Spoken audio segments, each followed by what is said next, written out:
Bonjour à tous, bien content de vous retrouver cette semaine. Cette semaine, nous allons voir une nouvelle pâte, une pâte à pâté qui sert justement au pâté en croûte, mais aussi aux croustades, quiches, etc. Alors pour commencer, il s'agit de travailler un petit peu notre beurre, un beurre froid. Je l'ai souvent expliqué, la méthode reste la même à ce sujet, c'est-à-dire que je préfère utiliser un beurre froid de manière à conserver les matières plastiques de la pâte, ça va nous aider à la travailler tout de suite. Donc l'objectif c'est d'avoir quelque chose de souple et c'est pourquoi donc je l'ai tapé de façon à ce que tous les grains ne soient plus présents. Ensuite couper en petits morceaux dans le batteur ou un saladier. Voilà.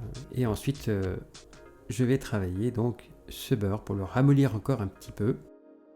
Là donc j'accélère la vidéo, il n'y a rien de particulier à dire. Tout à l'heure je vous montrerai le temps réel parce qu'en fait il y aura une vraie importance.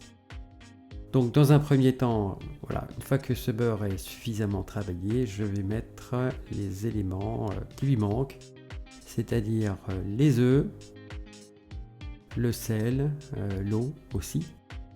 Et je vais retravailler l'ensemble. Alors l'objectif ici, c'est simplement que notre beurre soit en plus petits morceaux pour faire des particules plus petites, puisque mélanger un liquide avec un corps gras, ça marche pas bien. C'est normal. Et je le fais quand même, donc c'est pas pour mélanger quelque chose qui va devenir homogène, puisque là c'est juste pas possible, mais simplement que ce beurre soit un peu mélangé de façon à ce que j'ai des particules de beurre. Voilà, une fois que c'est fait, on met la farine et on va mélanger, mais on mélange doucement. Dans un premier temps, c'est pour éviter les projections que je l'arrête et ensuite je le fais repartir. Et une fois que c'est fait, donc on mélange très peu. Une fois que la pâte est formée, on arrête. C'est important puisque quand on pétrit, les pâtes deviennent élastiques et quand on en a besoin, comme les brioches, les croissants, on va pétrir un certain temps, alors que quand on n'a pas besoin de cette élasticité, à peine mélangé, on arrête. Voilà, c'est pour ça que je laisse le temps réel, c'est pour vous montrer que ça va assez vite. Et ensuite, vous voyez, au fond de la cuve, il y a toujours un petit peu de farine ou d'éléments pas mélangés. Ne cherchez pas le mélange, faites-le à la main. Ça sera toujours meilleur du fait qu'on pétrit peu. Et en ce sens, c'est important de faire ça pour éviter justement un surpétrissage. Voilà, la pâte se tient bien, tout est froid, tout est frais. Et je vais simplement donc lui donner la forme.